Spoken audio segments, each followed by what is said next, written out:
My sister's boyfriend is an arrogant manchild who always needs attention from everyone, and when my family was focusing on my wife on the day of her best friend's death, he had to chime in and tell her to get over it for God's sake. So, I, 36F, am married to the love of my life, 36F, let's call her K. We met when we were 17, she was out and proud whilst I was still in the closet, so we didn't start dating until I came out at 21. We got married in 2019 and have an adopted 4-year-old son Jack. This comes in relevant in a minute.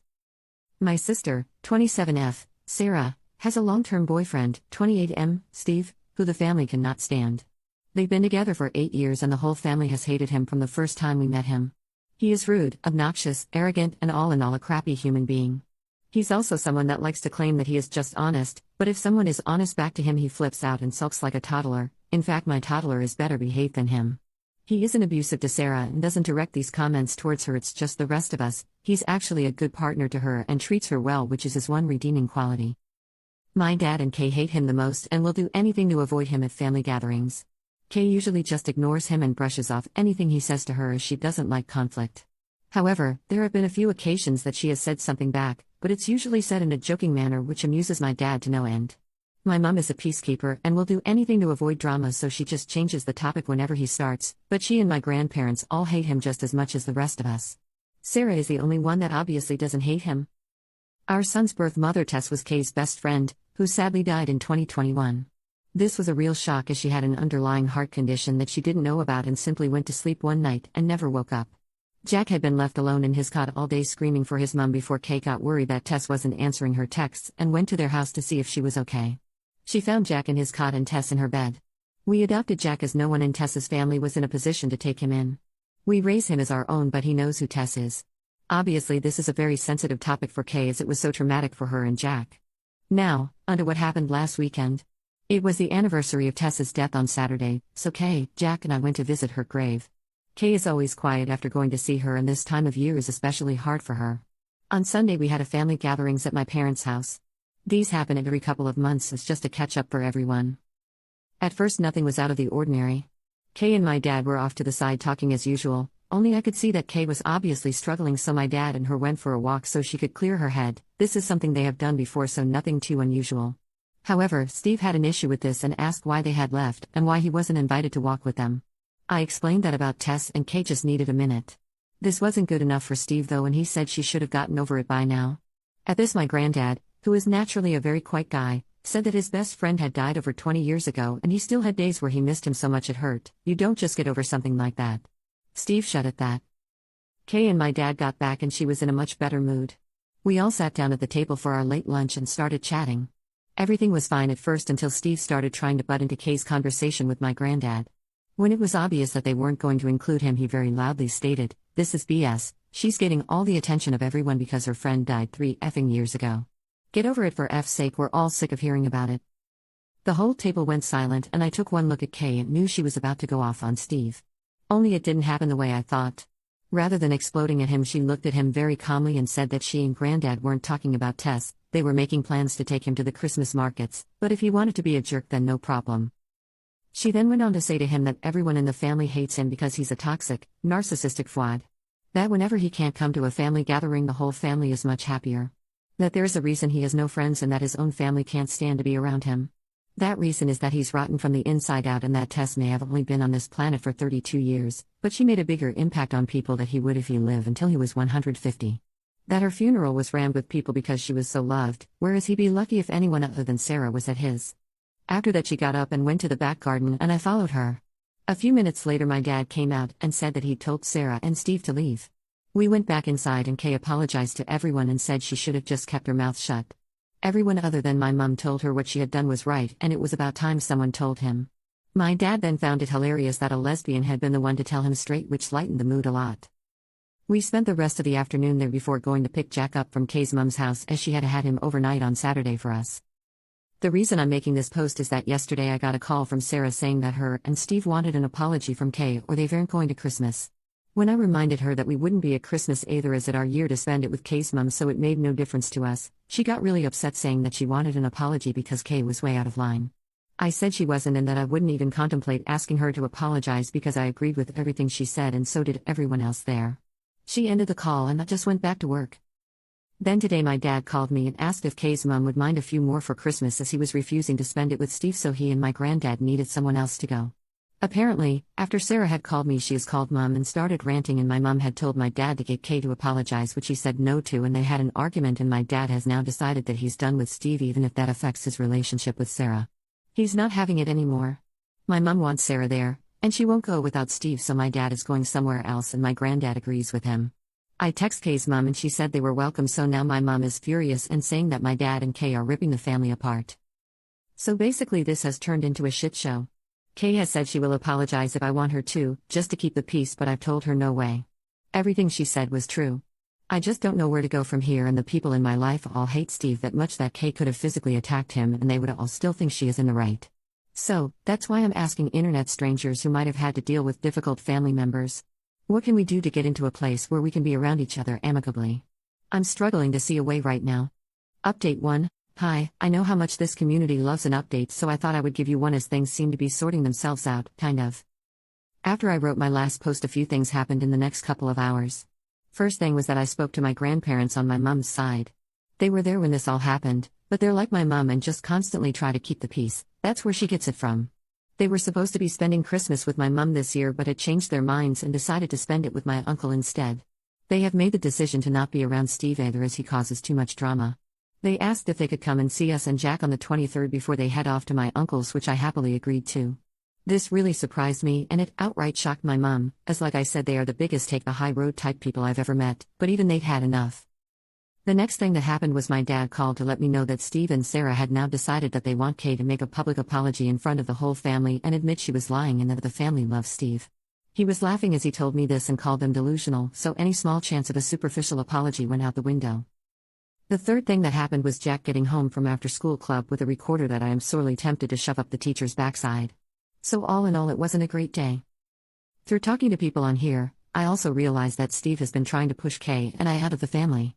Organizing trips that he knows we would be able to go on, we wouldn't have gone on them anyway, as a weekend away with him sounds worse than a paper cut to the eyeball, and him constantly trying to get my dad away from Kay whenever we are all together. I think this is because he is jealous of Kay and Dad's relationship as they're very close and go on trips to classic car shows several times a year together, usually with my granddad as well. Anyway, things went quiet for a few days until the weekend. Our town has a big Christmas fair that runs from November through December and we always go to it with Mum, Dad, Granddad, Kay's mum. We decided to cheer my mum up a bit to go on Sunday and then out for dinner after. My mum was told that if Sarah or Steve showed up then we would all leave and she promised they wouldn't be there. Things were a bit awkward at first, but settled after a while.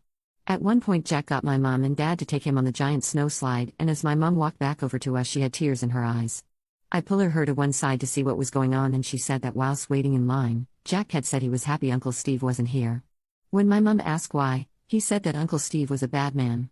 My mom tried to say that he wasn't, but in typical stubborn 4-year-old fashion, he had argued and said he learned in school that people who say mean things all the time are bad people, and Uncle Steve said mean things all the time, so he was a bad man and that he didn't like him.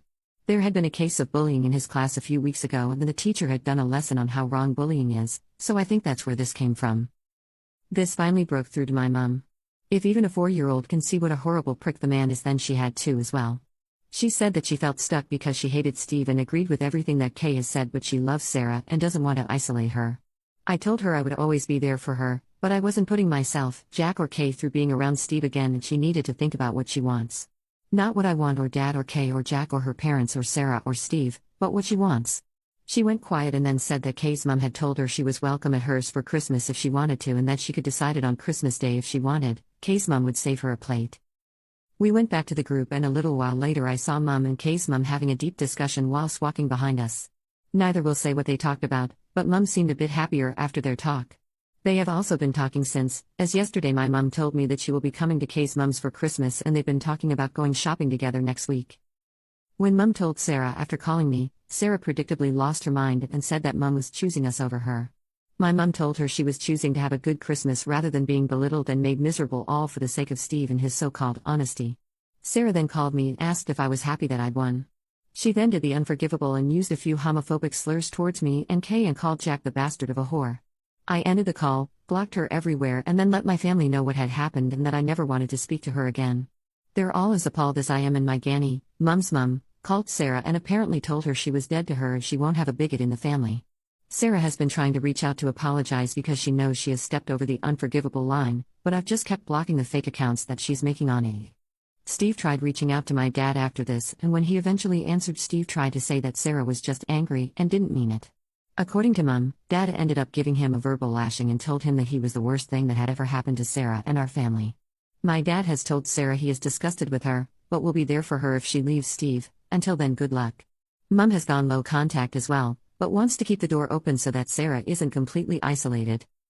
I had a few people saying that Steve may be abusive towards Sarah, but I really don't think he is.